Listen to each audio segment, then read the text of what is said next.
Hello दोस्तों, welcome to my YouTube channel. आज इस क्लास में जानेंगे न्यायपालिका के बारे में। तो पहले इसका प्रमुख बिंदु जान लेते हैं। जैसे कि इस पेज में कुछ अच्छे से फिगर नहीं आए हैं, मैनेज कीजिएगा। जैसे कि न्यायपालिका के विभिन्न स्तर, संघीय न्यायपालिका, सर्वोच्च न्यायालय, संवैधानिक प्रावधान, सर्वोच्च न्यायालय का गठन कैसे होता है, न्यायाधीशों की नियुक्ति की प्रक्रिया क्या होती है, न्यायाधीशों की अर्हताएं क्या होते हैं और न्यायाधीशों की शपथ, न्यायाधीशों की कार्यकाल, न्यायाधीशों को हटाए जाने की प्रक्रिया क्या है, वेतन और भत्ते क्या होते हैं और न्यायाधीशों की नियुक्ति कैसे होती है। और जानेंगे सेवानिवृत्त न्यायाधीशों की उपस्थिति, कार्यकारी मुख्य न्यायमूर्ति की नियुक्ति, पद की रिक्त होने पर सर्वोच्च न्यायालय के क्षेत्राधिकार तथा शक्तियाँ, सर्वोच्च न्यायालय की शक्तियाँ में वृद्धि, न्यायालय की स्वतंत्रता क्या है, इस सब के बारे में जानेंगे।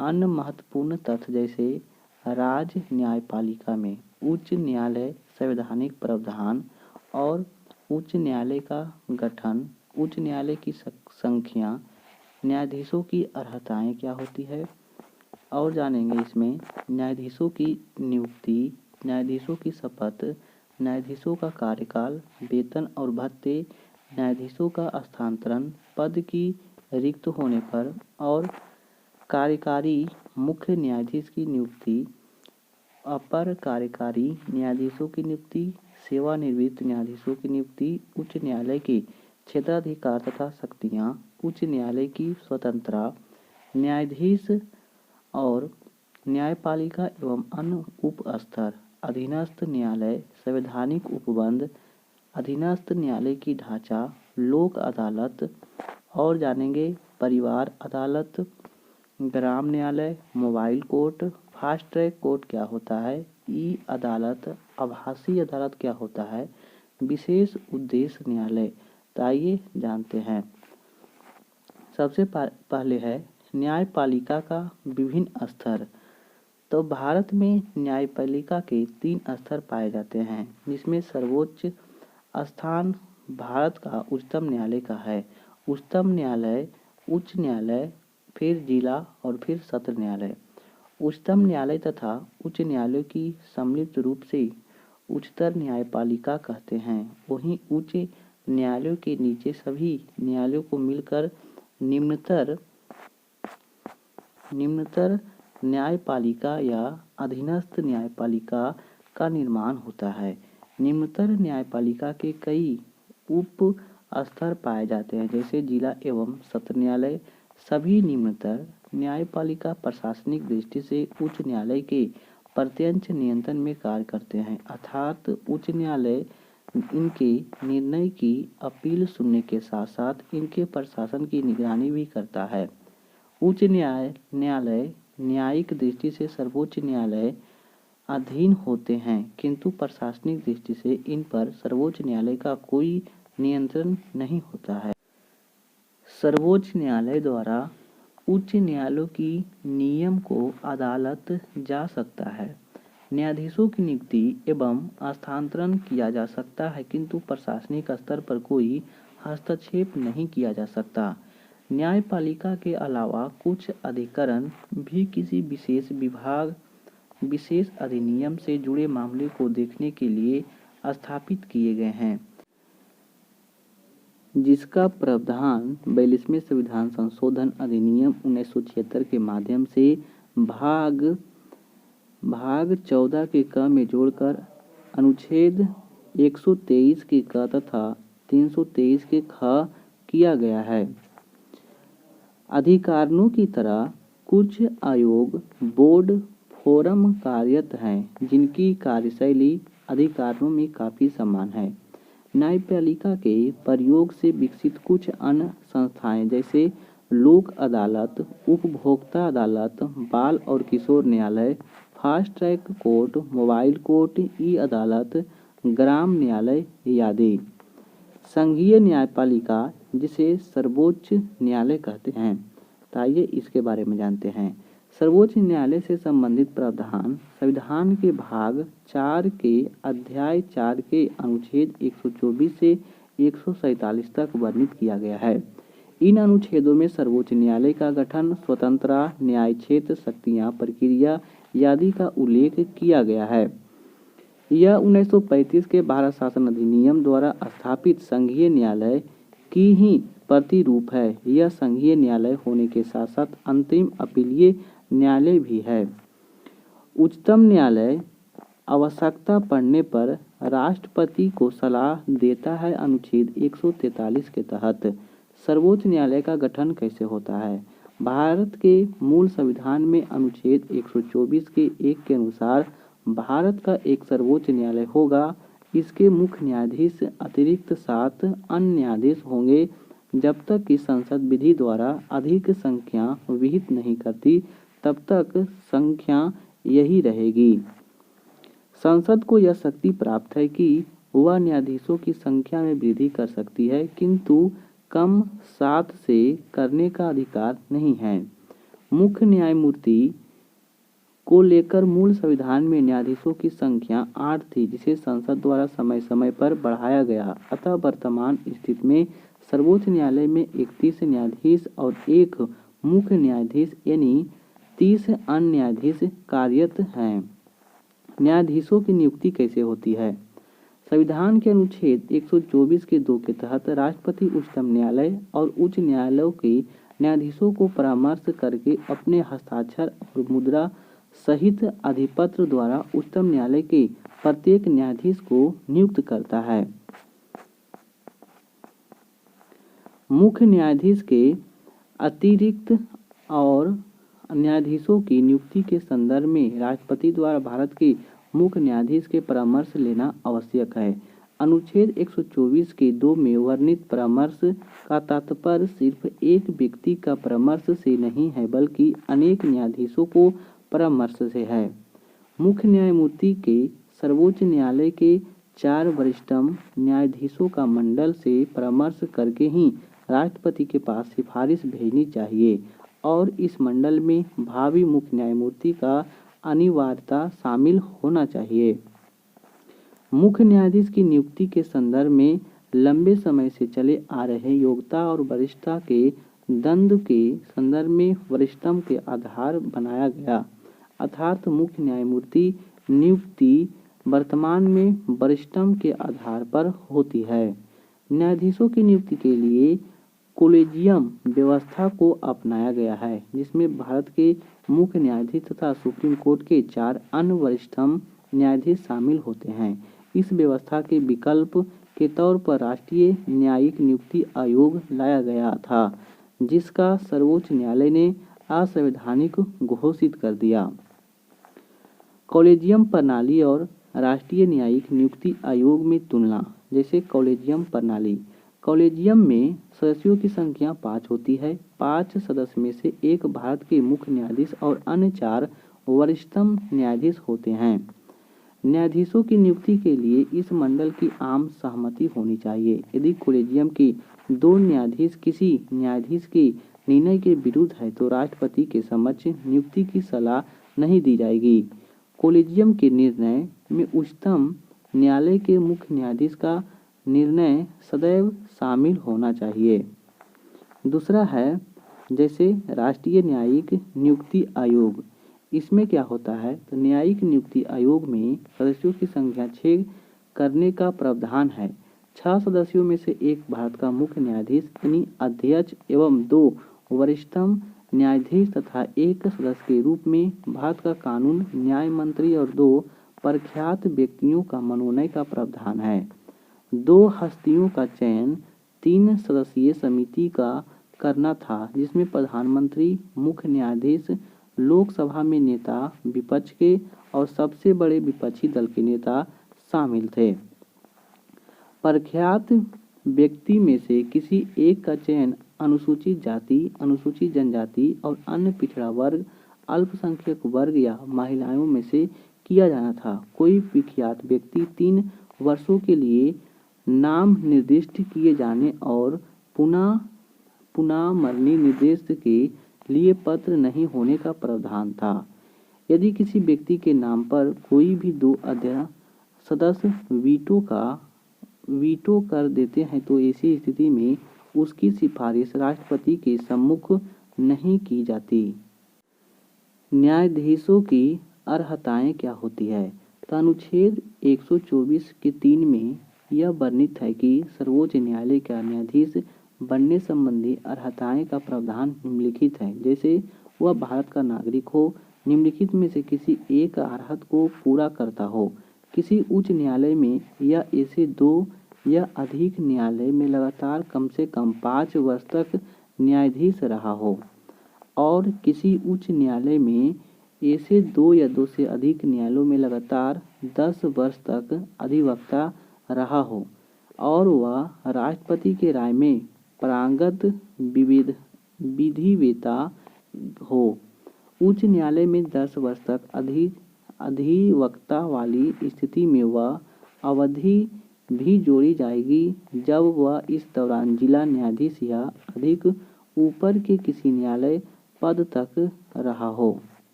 न्यायाधीशों का शपथ कैसे होता है? संविधान के अनुच्छेद 124 के 6 में यह शपथ संबंधी प्रावधान है। इस प्रावधान के तहत सर्वोच्च न्यायालय का न्यायाधीश नियुक्त होने के से पहले वह व्यक्ति भारत के राष्ट्रपति या उसके द्वारा इस प्रयोजन के लिए नियुक्त किसी अन्य व्यक्ति के समक्ष शपथ लेगा। मुख्य न्यायाधीश द्वारा भारत के संविधान के प्रति सच्ची श्रद्धा और निष्ठा रखने का शपथ ली जाती है एवं भारत के संप्रभुता और अखंडता को अक्षुण्ण बनाए रखने का वचन भी लिया जाता है। न्यायाधीशों का कार्यकाल। सर्वोच्च न्यायालय के न्यायाधीशों का कार्यकाल 65 वर्ष की आयु तक अपना पद धारण कर सकता है। संविधान में कोई निश्चित कार्यकाल तय नहीं है। वह राष्ट्रपति के लिखित त्यागपत्र दे सकता है। 15वें संविधान संशोधन अधिनियम 1963 द्वारा अनुच्छेद 124 के 2 के क में जोड़ा गया कि इसमें प्रावधान है कि सर्वोच्च न्यायालय के न्यायाधीशों की आयु अधिकारी द्वारा ऐसी रीति से अवधारित की जाएगी जिसका संसद विधि द्वारा उपबंध करे। न्यायाधीशों को हटाने जाने की प्रक्रिया क्या है? अनुच्छेद 124 के 4 के तहत न्यायाधीशों को हटाए जाने या महाभियोग शब्द का प्रयोग नहीं किया गया है। प्रक्रिया का उल्लेख किया गया है। अनुच्छेद 124 के 5 के तहत संसद विधि द्वारा न्यायाधीशों को हटाए जाने संबंधी प्रक्रिया का उपबंध कर सकती है। न्यायाधीशों को हटाए जाने की प्रक्रिया की शुरुआत संसद के किसी भी सदन में किया जा सकता है। यदि लोकसभा में शुरुआत होती है तो 100 सदस्यों, यदि राज्यसभा से होता है तो 50 सदस्यों को हस्ताक्षर अध्यक्ष और सभापति के दोनों के बाद ही प्रस्ताव पेश हो सकता है। अध्यक्ष और सभापति द्वारा प्रस्ताव स्वीकार किए जाने पर 3 व्यक्तियों की समिति का गठित होती है, जिसमें यानी सर्वोच्च न्यायालय का मुख्य न्यायाधीश, अन्य न्यायाधीश व किसी उच्च न्यायालय का मुख्य न्यायाधीश एवं एक परंपरागत विधिवेत्ता होता है। यदि समिति न्यायाधीश को कदाचार का दोषी नहीं पाता तो यह प्रक्रिया नहीं समाप्त हो जाती है। यदि दोषी पाती है तो मूल प्रस्ताव के साथ समिति की रिपोर्ट को सदन में पेश किया जाता है। यदि प्रस्ताव दोनों सदन पर द्वारा अलग अलग कुल सदस्य संख्या के बहुमत और उपस्थित और मतदान करने वाले 2/3 सदस्य के बहुमत से पारित हो जाए तो राष्ट्रपति के पास भेजा जाता है। तत्पश्चात राष्ट्रपति न्यायाधीश को हटाए जाने का आदेश जारी करता है। संविधान के अनुच्छेद 124 के 4 में यह प्रावधान है कि यह प्रक्रिया संसद में एक ही सत्र में पूरी होनी चाहिए, परंतु वी रामास्वामी के संदर्भ में सर्वोच्च न्यायालय द्वारा यह निर्धारित किया गया कि यदि न्यायाधीश की महाभियोग की प्रक्रिया के दौरान लोकसभा भंग हो जाए तो संकल्प व्यापकगत नहीं होता। अभी तक केवल सर्वोच्च न्यायालय के एक न्यायाधीश वी रामास्वामी के संदर्भ में महाभियोग का प्रस्ताव लाया गया है, परंतु लोकसभा में यह प्रस्ताव अपेक्षित बहुमत के अभाव में पारित नहीं हो पाया। वेतन और भत्ते।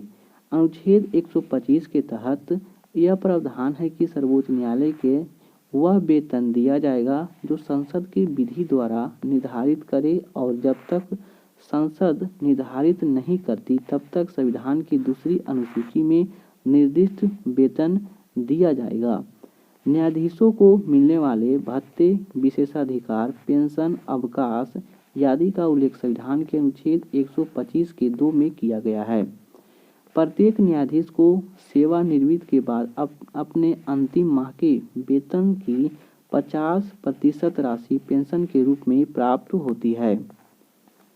न्यायाधीशों के वेतन और भत्ते, अधिकारी तथा कार्य और सत्ता में कोई लाभकारी परिवर्तन नहीं किया जा सकता। अनुच्छेद 360 के प्रावधानों के अंतर्गत वित्तीय आपात की घोषणा लागू होने की स्थिति में इनके वेतन और भत्ते में कटौती की जा सकती है, अन्यथा नहीं। न्यायाधीशों की आय आयकर से मुक्त नहीं है। भारत के मुख्य न्यायाधीश एवं अन्य न्यायाधीश के वेतन और भत्ते संसद द्वारा निर्धारित किए जाते हैं। वर्तमान में मुख्य न्यायाधीश का वेतन 1 लाख प्रति माह और अन्य न्यायाधीश का वेतन 90,000 प्रति माह है। तथार्थ न्यायाधीशों की नियुक्ति। अनुच्छेद 127 के तहत सर्वोच्च न्यायालय में न्यायाधीशों की गणपूर्ति न होने के तथार्थ आधार पर न्यायाधीशों की नियुक्ति की जा सकती है। जो न्यायाधीश सर्वोच्च न्यायालय के न्यायाधीश होने की अर्हता पूरी करता हो, सामान्यतः ऐसा किसी न्यायाधीश के स्वास्थ्य या किसी अन्य कारण अपना कार्य न कर पाने की स्थिति में होता है, तो सर्वोच्च न्यायालय का मुख्य न्यायाधीश इस आशय में उस न्यायाधीश के लिखित अनुरोध कर सकता है, परंतु इसके लिए निम्नलिखित 2 शर्तें पूरी होनी चाहिए। पहला सत्र है, उसे संबंधित उच्च न्यायालय के मुख्य न्यायाधीश से परामर्श करना होगा जहां से तदर्थ न्यायाधीश को लेना है। दूसरा, उसे राष्ट्रपति से सहमति लेनी होगी। तथार्थ न्यायाधीश के रूप में नियुक्त न्यायाधीश जब सर्वोच्च न्यायालय की बैठक में उपस्थित होगा तब उसे वे सभी अधिकार, शक्तियां, विशेषाधिकार प्राप्त होंगे जो कि सर्वोच्च न्यायालय के न्यायाधीशों को प्राप्त होते हैं। सेवानिवृत्त न्यायाधीशों की उपस्थिति। जैसे कि अनुच्छेद 128 में यह प्रावधान है कि आवश्यकता पड़ने पर सेवानिवृत्त न्यायाधीशों को भी अल्पकाल के लिए सर्वोच्च न्यायालय के न्यायाधीशों के रूप में बैठने और कार्य करने का अनुरोध किया जाता है। सर्वोच्च न्यायालय के अवकाश प्राप्त न्यायाधीश और उच्च न्यायालय के अवकाश प्राप्त न्यायाधीशों को जो सर्वोच्च न्यायालय का न्यायाधीश नियुक्त होने के लिए सम्यक रूप से अर्हत हो।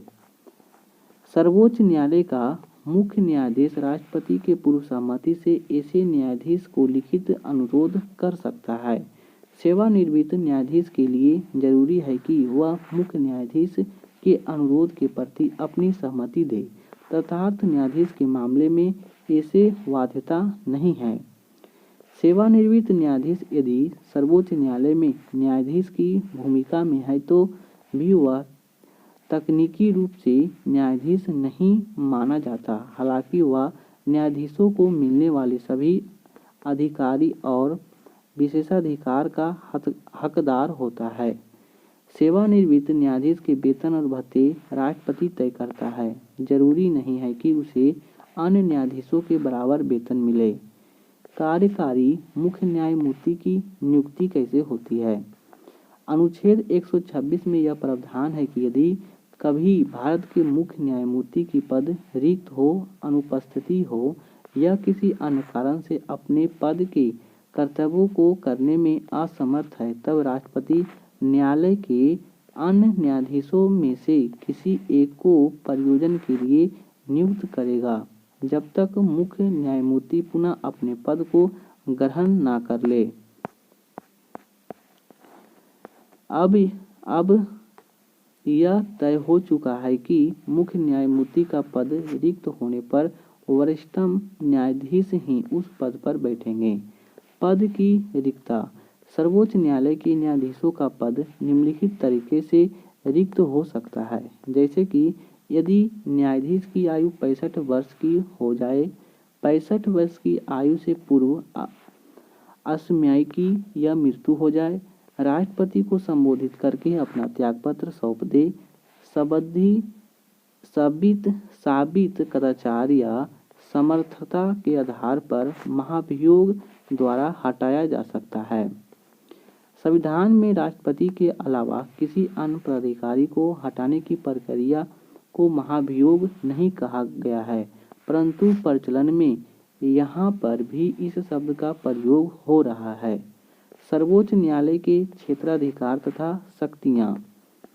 इसमें सर्वोच्च न्यायालय के क्षेत्राधिकार और अधिकारिता तथा शक्तियों को निम्नलिखित वर्गों में बांटा जा सकता है, जैसे कि भारत के सर्वोच्च न्यायालय के पास विश्व के किसी भी न्यायालय की तुलना में व्यापक क्षेत्राधिकार तथा शक्तियां हैं।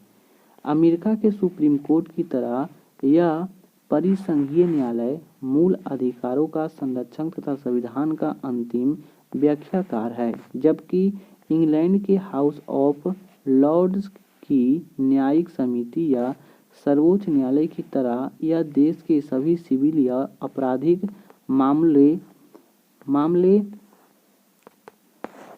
मामलों को अपील या अंतिम न्यायालय है। सर्वोच्च न्यायालय के क्षेत्राधिकार तथा शक्तियाँ।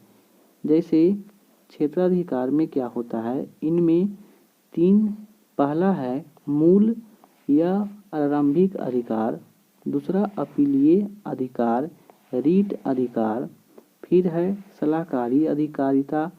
अभिलेख न्यायालय की शक्तियाँ, अन्य शक्तियाँ और अधिकारिताएँ, न्यायिक पुनर्विलोकन की शक्तियाँ। मूल या आरंभिक शक्ति या अधिकारिता, अनुच्छेद 131 में इसका उल्लेख है। इस मामले में किसी वाद की शुरुआत सर्वोच्च न्यायालय में ही हो सकती है। यह अधिकारिता अमेरिका सुप्रीम कोर्ट के संघीय मामले से जुड़ी अधिकारिता के समान है। इसके अंतर्गत सर्वोच्च न्यायालय 3 प्रकार के मामले में सुनवाई करता है, जैसे कि पहला, ऐसे विवाद जिनमें क्या शामिल हो, एक तरफ भारत की सरकार तथा दूसरी तरफ एक से अधिक राज्य की सरकारें हो, या भारत सरकार बनाम राज्य सरकार या सरकारें हो, 2 या 2 से अधिक राज्यों के बीच जैसे विवाद हो, एक और भारत सरकार तथा एक और अधिक राज्य तथा दूसरी तरफ एक या अधिक राज्य हो, या भारत सरकार प्लस राज्य सरकार बनाम राज्य सरकार से विवाद हो। उच्चतम न्यायालय के इस न्याय में क्षेत्र में निम्नलिखित सहमति नहीं है, जैसे अंतर्राज्यीय जल विवाद, वित्त आयोग के संदर्भ में वाले मामले, केंद्र और राज्यों के बीच कुछ खर्चे और पेंशन का समझौता, केंद्र और राज्यों के बीच वाणिज्यिक प्रकृति वाला साधारण विवाद, केंद्र के खिलाफ राज्य के किसी नुकसान की भरपाई, कोई विवाद जो किसी पूर्व संवैधानिक संधि, समझौता और प्रासविदा सनद तथा अन्य समान संस्थाओं को लेकर उत्पन्न हुए आदि को। रीट अधिकारिता क्या होता है? संविधान के अनुच्छेद 32 के तहत सर्वोच्च न्यायालय रीट अधिकारिता दी गई है। नागरिकों को मूल अधिकारों की रक्षा के लिए सर्वोच्च न्यायालय रीट जारी करता है। यह 5 प्रमुख रीटें निम्नलिखित है, जैसे बंदी प्रत्यक्षीकरण, परामर्श, प्रतिषेध, उत्प्रेषणा और अधिकार परीक्षा। सर्वोच्च न्यायालय ने अपनी इस अधिकारिता का व्यापक प्रयोग किया है। इसकी व्यापकता लोकहितवादी जनहित याचिका के माध्यम से देखने को मिलती है। सर्वोच्च न्यायालय उच्च न्यायालय को भी दी गई अधिकारिता संविधान के मूल ढांचे का हिस्सा है। एल चंद्र कुमार बनाम भारत संघ के मामले 1997 में सर्वोच्च न्यायालय ने इस बात को और स्पष्ट करते हुए कहा कि संसद इस शक्ति को ना तो कम कर सकती है और ना ही इसे समाप्त कर सकती है। अनुच्छेद 139 के द्वारा संसद को यह अधिकार है कि उचित समझे तो इस अधिकारिता का विस्तार कर सकती है।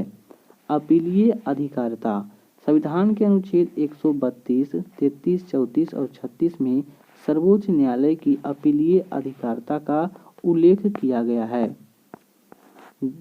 सर्वोच्च न्यायालय सिविल, आपराधिका सभी तरह के मामलों को अपील का अंतिम न्यायालय है। सर्वोच्च न्यायालय के अपीलीय क्षेत्राधिकार को 4 भागों में वर्गीकृत किया जाता है। पहला, जैसे संवैधानिक विषय में जुड़ी अपीलें। संविधान के अनुच्छेद 132 के तहत यदि किसी उच्च न्यायालय के निर्माण, डिक्री या अंतिम आदेश से कोई ऐसा प्रश्न जुड़ा है जो संविधान के संबंधी विधि का सर्वान प्रश्न है और उच्च न्यायालय अनुच्छेद 134 के क में अधीन इस बात का प्रमाण देता है जो सर्वोच्च न्यायालय में उसकी अपील की जा सकेगी। दूसरा है सिविल मामले जुड़ी अपीलें। अनुच्छेद 133 में अंतिम सर्वोच्च न्यायालय में कोई भी सिविल अपील तभी लाई जा सकती है तब विधि का सर्वन प्रश्न निहित हो, समान महत्व का हो, उच्च न्यायालय को लगता हो कि इसका निर्धारण सर्वोच्च न्यायालय द्वारा किया जाना आवश्यक है। तीसरा है आपराधिका मामले से जुड़ी अपील। इन मामले में अपील 2 तरह से की जाती है। पहला, उच्च न्यायालय के प्रमाण पत्र के साथ, दूसरा उच्च न्यायालय के प्रमाण पत्र के बिना, और चौथा है विशेष अनुमति के अपील। जैसे अनुच्छेद 136 के द्वारा यह व्यवस्था की गई है कि जो विषय में उन तीनों अपीलों में शामिल न हो वह किसी रूप से हो उसे इसमें शामिल माना जाएगा। इसके तहत सुप्रीम कोर्ट किसी भी मामले से जुड़े विषय को शामिल कर सकता है। इसके तहत कोर्ट मार्शल के निर्णयों को विरुद्ध अपील स्वीकार नहीं कर सकता है। आपराधिका मामले से जुड़ी अपीलों के अंतर्गत सर्वोच्च न्यायालय ने उच्च न्यायालय को 2 परिस्थितियों में प्रमाण पत्र जारी करने का सलाह दी है।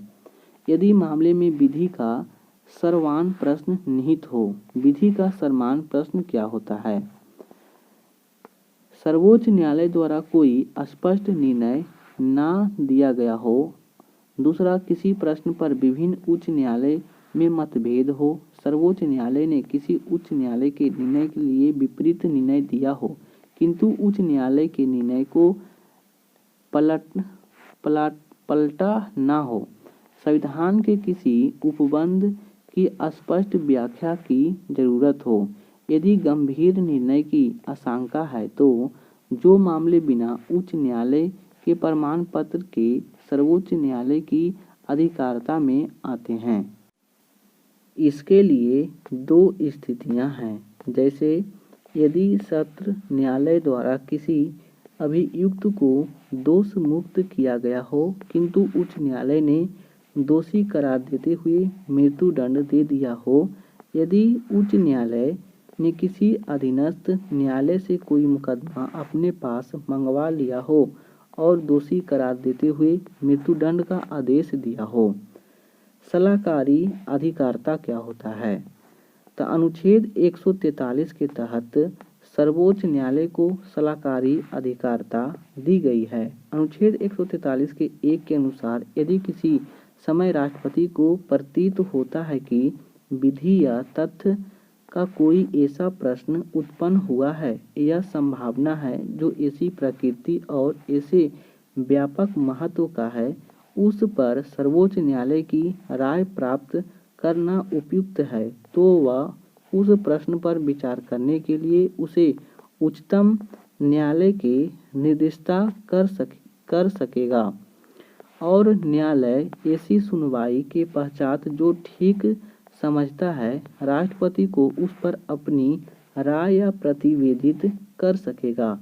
अनुच्छेद 143 के 2 में कहा गया है कि यदि कोई विषय अनुच्छेद 131 के परतुक में लिखा है तो राष्ट्रपति उसे सर्वोच्च न्यायालय की राय जानने के लिए निर्दिष्ट कर सकेगा और सर्वोच्च न्यायालय के विचार विमर्श के उपरांत अपनी राय देगा।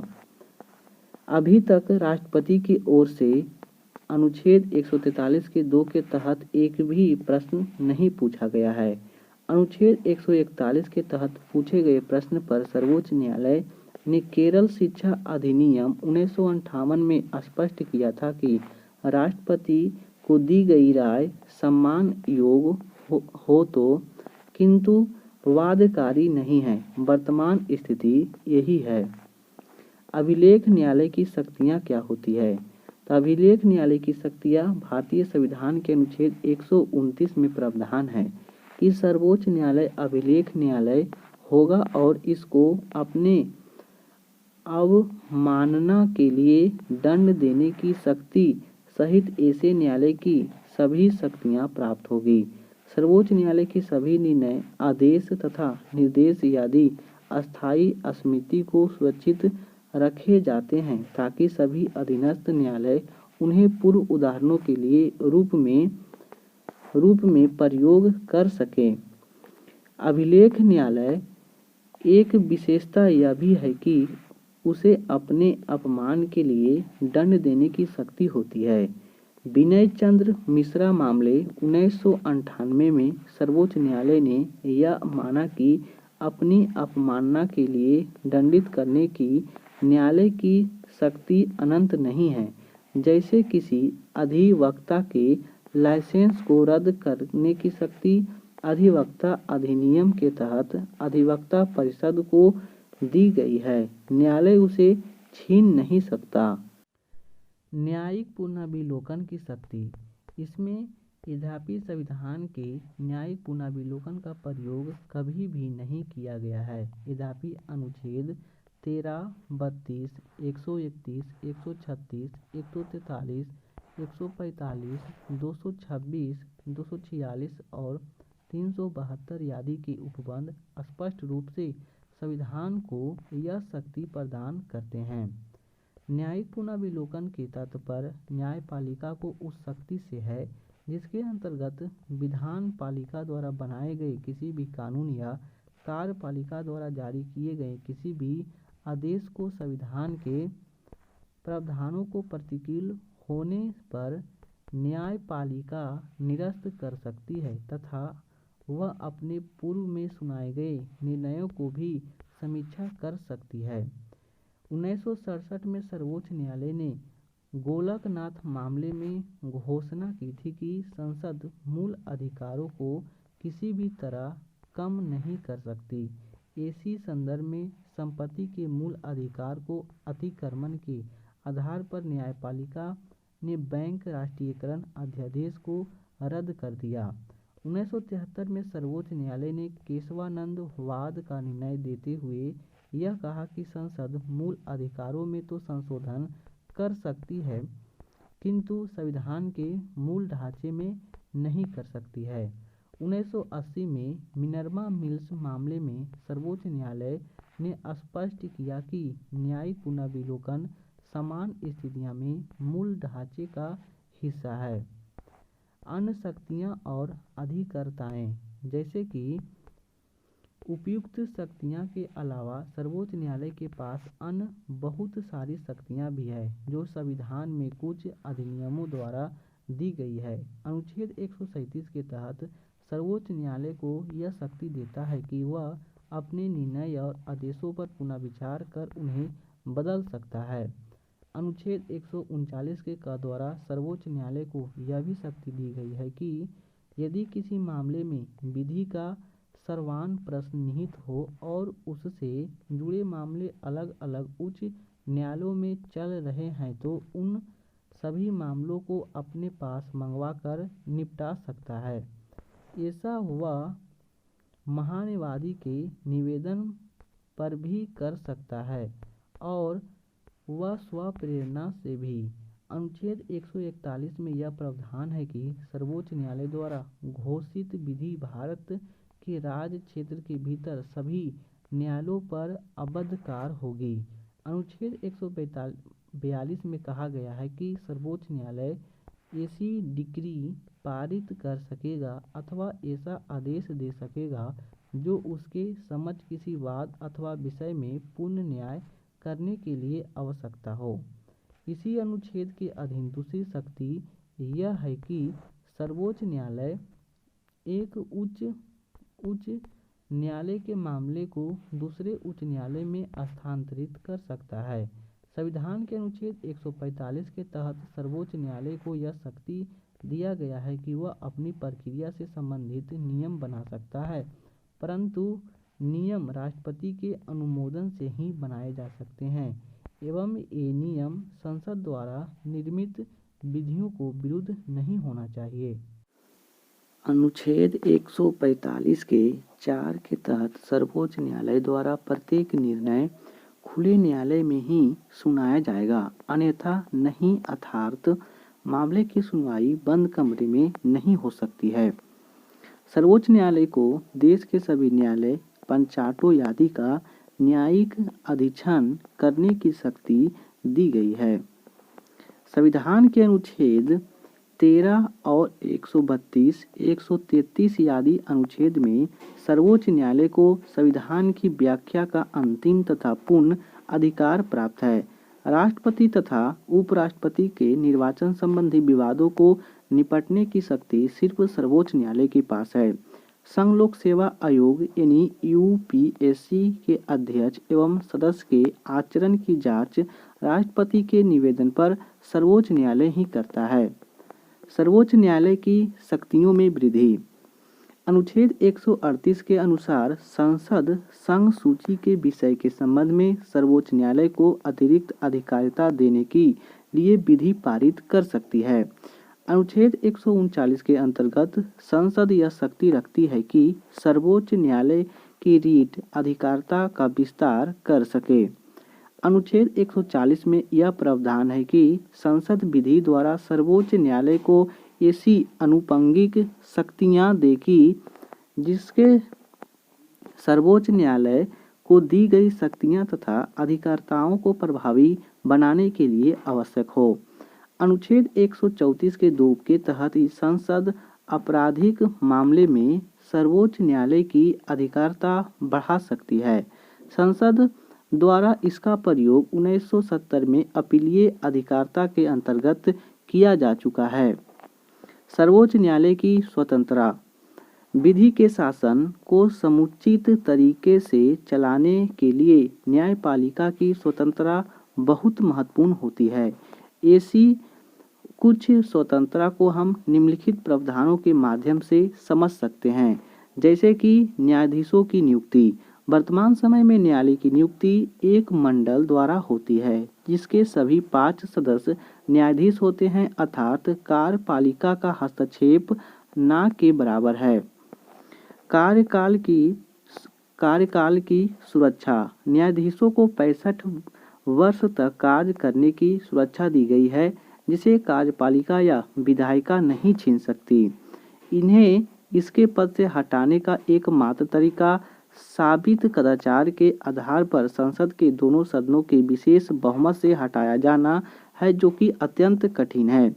वेतन आदि की सुरक्षा। सर्वोच्च न्यायालय के वेतन तथा न्यायालय के सभी प्रशासनिक खर्चों को अनुच्छेद 146 के तहत भारत की संचित निधि पर भारत व्यय घोषित किया गया है। अब मानना पर दंड देने की शक्ति। अनुच्छेद 129 में सर्वोच्च न्यायालय को अभिलेख न्यायालय के रूप में अवमानना के लिए दंड देने की शक्ति प्रदान करता है। अनुच्छेद 121 में यह प्रावधान करता है कि न्यायालय द्वारा अपने कार्य के निर्वहन के संदर्भ में किए गए आचरण पर संसद में बहस नहीं की जाएगी, महाभियोग प्रक्रिया को छोड़कर। अधिकारिता में कटौती नहीं। संसद को अनुच्छेद 138, 139 तथा 134 के 2 के तहत सर्वोच्च न्यायालय की अधिकारिता को बढ़ाने की शक्ति तो दी गई है, किंतु कम करने की नहीं। न्यायिक कार्य सिर्फ न्यायपालिका द्वारा किया जाता है, जिससे उसे कार्यात्मक स्वतंत्रता प्राप्त होती है। अनुच्छेद 146 के तहत भारत के मुख्य न्यायाधीश को शक्ति दी गई है कि वह सर्वोच्च न्यायालय के अधिकारियों को सेवकों को नियुक्ति कर सके। न्यायाधीशों को सेवानिवृत्ति के बाद वकालत पर रोक लगाई गई है। इसका उद्देश्य यह है कि न्यायाधीश निर्णय देते समय लोभ से बचे रहें। सेवानिवृत्ति के बाद न्यायाधीशों को वकालत करने से तो रोका गया है, किंतु राजनीतिक पद या आयोगों से जुड़ी नियुक्तियों को स्वीकार करने से नहीं रोका गया है। फौजदारी और दीवानी कानून क्या होता है? अपराधियों फौजदारी कानून यह ऐसी क्रियाएं से संबंधित है जिन्हें कानून में अपराध माना गया है, जैसे चोरी, हत्या, दहेज, उत्पीड़न आदि। इसमें FIR दर्ज करने के बाद पुलिस जांच कर अदालत में केस फाइल करती है। अपराधी के दोषी पाए जाने पर जेल या जुर्माना या दोनों लगाया जा सकता है। दूसरा है दीवानी सिविल कानून। दीवानी सिविल कानून में इसका संबंध व्यक्ति विशेष के अधिकारों के उल्लंघन से है, जैसे जमीन विवाद, वस्तुओं को खरीदारी, किराया, तलाक आदि। प्रभावित पक्ष न्यायालय में एक याचिका दायर कर सकता है। किराए से संबंधित मामले में मकान मालिक किराएदार पर अथवा किराएदार मकान मालिक पर मुकदमा दर्ज करा सकता है। इसमें अदालत द्वारा उचित राहत की व्यवस्था की जाती है। अन्य महत्वपूर्ण तथ्य जैसे समन्वय अपराध। इस प्रकार के मामले में दोनों पक्ष के आपसी समझौता से निपटाने की छूट होती है। असमन्वय अपराध। इस प्रकार के मामले में दोनों पक्ष कोई समझौता नहीं कर सकते हैं और ना ही इसमें अभियुक्त को शिकायत वापस लेने का अधिकार होता है। असंज्ञ अपराध। इस प्रकार के अपराध के लिए बिना वारंट के अभियुक्त की गिरफ्तारी नहीं की जा सकती। असंज्ञ अपराध में इस प्रकार के अपराध में कार्रवाई के संचालन के लिए पुलिस को न्यायाधीश की अनुमति की आवश्यकता नहीं होती है। अन्य न्यायपालिका जैसे उच्च न्यायालय। उच्च न्यायालय में भारतीय संविधान के भाग 6 के अनुच्छेद 124 से 231 तक राज्य के उच्च न्यायालय के बारे में प्रावधान किया गया है। धातत्व है कि अनुच्छेद 132 में 7वें संविधान संशोधन अधिनियम 1956 के द्वारा निरसित किया गया है। किसी राज्य के भीतर न्यायपालिका के शीर्ष पर स्थित न्यायालय को उच्च न्यायालय कहते हैं। उच्च न्यायालय का गठन कैसे होता है? तो संविधान के अनुच्छेद 216 के तहत यह प्रावधान है कि प्रत्येक उच्च न्यायालय मुख्य न्यायमूर्ति और ऐसे अन्य न्यायाधीशों से मिलकर बनेगा जिन्हें राष्ट्रपति समय समय पर नियुक्त करना आवश्यक समझे। अनुच्छेद 124 में कहा गया है कि आवश्यकता पड़ने पर अतिरिक्त न्यायाधीशों तथा कार्यवाहक न्यायाधीशों की नियुक्ति की जा सकती है।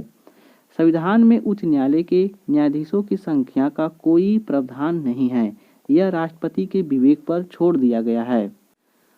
उच्च न्यायालय की संख्या जैसे वर्तमान में 29 राज्य तथा 7 संघ राज्य क्षेत्र के लिए कुल 24 उच्च न्यायालय है, जो कि यह भी गलत है। अभी जानते हैं गुवाहाटी उच्च न्यायालय कोहिमा, आइजोल और ईटानगर में खंडपीठ है। जैसे असम, नागालैंड, मिजोरम, अरुणाचल प्रदेश, पंजाब और हरियाणा उच्च न्यायालय चंडीगढ़ है। पंजाब, चंडीगढ़ और हरियाणा का। बम्बई उच्च न्यायालय औरंगाबाद, नागपुर, पणजी और खंडपीठ है। महाराष्ट्र, दादर नगर हवेली, गोवा और दामन द्वीप का। तेलंगाना एवं आंध्र प्रदेश उच्च न्यायालय आंध्र प्रदेश और तेलंगाना। संघ राज्य क्षेत्र में दिल्ली एकमात्र ऐसा क्षेत्र है जिसका अपना स्वतंत्र उच्च न्यायालय है। शेष सभी संघ राज्य क्षेत्र अपने निकटवर्ती उच्च न्यायालय की अधिकारता में आते हैं। लक्षद्वीप केरल उच्च न्यायालय में आते हैं। पुदुचेरी मद्रास उच्च न्यायालय में। अंडमान और निकोबार द्वीप समूह कलकत्ता उच्च न्यायालय में। चंडीगढ़ पंजाब हरियाणा उच्च न्यायालय में। दादर नागर हवेली बम्बई उच्च न्यायालय में। दामन और दीव बम्बई उच्च न्यायालय में। न्यायाधीशों की अर्हताएं क्या होती है? तो न्यायाधीशों की अर्हताएं अनुच्छेद 217 के 2 के अनुसार निम्न व्यक्ति न्यायाधीश बन सकता है। पहले उसका भारत का नागरिक हो, भारतीय राज्य क्षेत्र में कम से कम 10 वर्ष तक न्यायिक पद पर धारण कर चुका हो या कम से कम 10 वर्ष तक किसी उच्च न्यायालय का ऐसे 2 या 2 से अधिक न्यायालयों को अधिवक्ता रहा हो। न्यायाधीशों की नियुक्ति कैसे होती है? तो न्यायाधीशों की नियुक्ति के बारे में अनुच्छेद 217 के अनुसार न्यायाधीशों की नियुक्ति राष्ट्रपति द्वारा निम्नलिखित परामर्श करने के पश्चात की जाएगी। पहले भारत के मुख्य न्यायाधीश से, संबंधित राज्य के राज्यपाल से, उच्च न्यायालय के मुख्य न्यायाधीशों के अलावा अन्य न्यायाधीशों की नियुक्ति के मामले में उच्च न्यायालय के मुख्य न्यायाधीश से।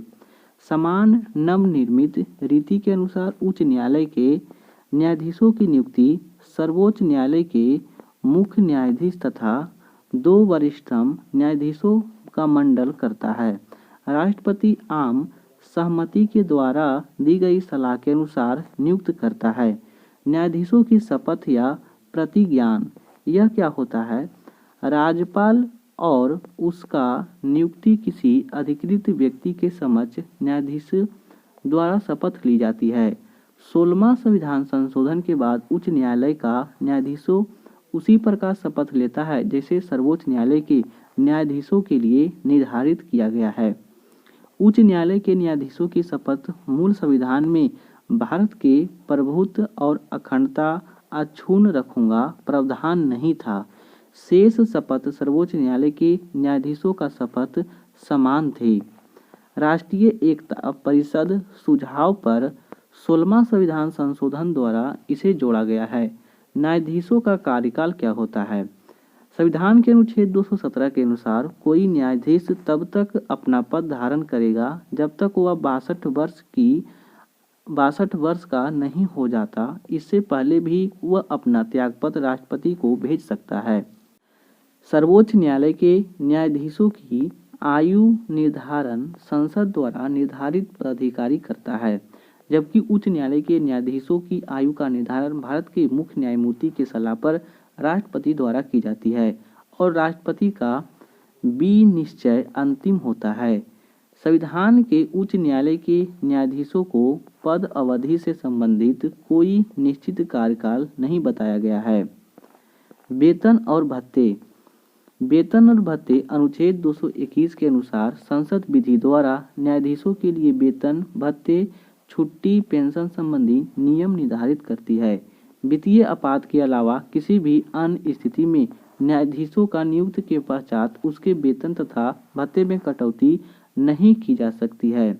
वर्तमान में उच्च न्यायालय के मुख्य न्यायाधीश के वेतन 90,000 प्रति माह है, जबकि अन्य न्यायाधीशों का वेतन 80,000 प्रति माह है। सेवानिवृत्ति के बाद उन्हें अपने अंतिम महीने के वेतन की आधी रकम पेंशन के रूप में दी जाती है। न्यायाधीशों का स्थानांतरण कैसे होता है? अनुच्छेद 222 के अनुसार राष्ट्रपति भारत के मुख्य न्यायाधीश से विचार विमर्श करके एक उच्च न्यायालय से दूसरे उच्च न्यायालय में किसी न्यायाधीश का स्थानांतरण कर सकता है। न्यायाधीशों से संबंधित राष्ट्रीय संदर्भ में 1998 के अनुसार राष्ट्रपति निम्नलिखित परामर्श करेगा। सर्वोच्च न्यायालय के मुख्य न्यायाधीश तथा 4 वरिष्ठतम न्यायाधीश के मंडल से और जिस उच्च न्यायालय से न्यायाधीशों का स्थानांतरण करना है उसके मुख्य न्यायाधीश से न्यायाधीशों को जिस उच्च न्यायालय में स्थानांतरित किया जाता है उसके मुख्य न्यायाधीश से। पद की रिक्त। उच्च न्यायालय के न्यायाधीशों का पद निम्न तरीके से रिक्त हो सकता है, जैसे वह 62 वर्ष की आयु पूर्ण होने पर राष्ट्रपति को अपना त्यागपत्र देकर किसी न्यायाधीश का स्थानांतरण किसी अन्य उच्च न्यायालय में कर देने पर, साबित कदाचार या असमर्थता का दोषी पाए जाने पर संसद के दोनों सदनों में किसी विशेष बहुमत के आधार पर उसे पद से हटाया जा सकता है। अभी तक 2 बार उच्च न्यायालय के न्यायाधीशों के खिलाफ महाभियोग कार्रवाई चलाई गई है। पहला है श्री सौमित्री सेन और दूसरा है श्री P.D. दिनाकरन। दोनों ही न्यायाधीशों ने महाभियोग प्रक्रिया पूरी होने से पहले ही अपना त्यागपत्र दे दिया था। कार्यकारी मुख्य न्यायाधीश की नियुक्ति। संविधान के अनुच्छेद 223 के अनुसार राष्ट्रपति किसी उच्च न्यायालय के न्यायाधीशों को उसी उच्च न्यायालय में निम्नलिखित स्थितियों में कार्यकारी मुख्य न्यायाधीश नियुक्त कर सकता है। मुख्य न्यायाधीश का पद रिक्त होने पर, मुख्य न्यायाधीश के अस्थायी रूप से अनुपस्थित होने पर, मुख्य न्यायाधीश के किसी भी अन्य कारण से अपने पद के कर्तव्य को पालन या असमर्थ होने पर, वैवाहिक तौर पर वरिष्ठता का सिद्धांत प्रयोग किया जाता है। अपर और कार्यकारी न्यायाधीशों की नियुक्ति। संविधान के अनुच्छेद 224 में अपर तथा कार्यकारी न्यायाधीशों की नियुक्ति का प्रावधान है। ऐसे न्यायाधीशों की नियुक्ति निम्नलिखित परिस्थितियों में की जाती है।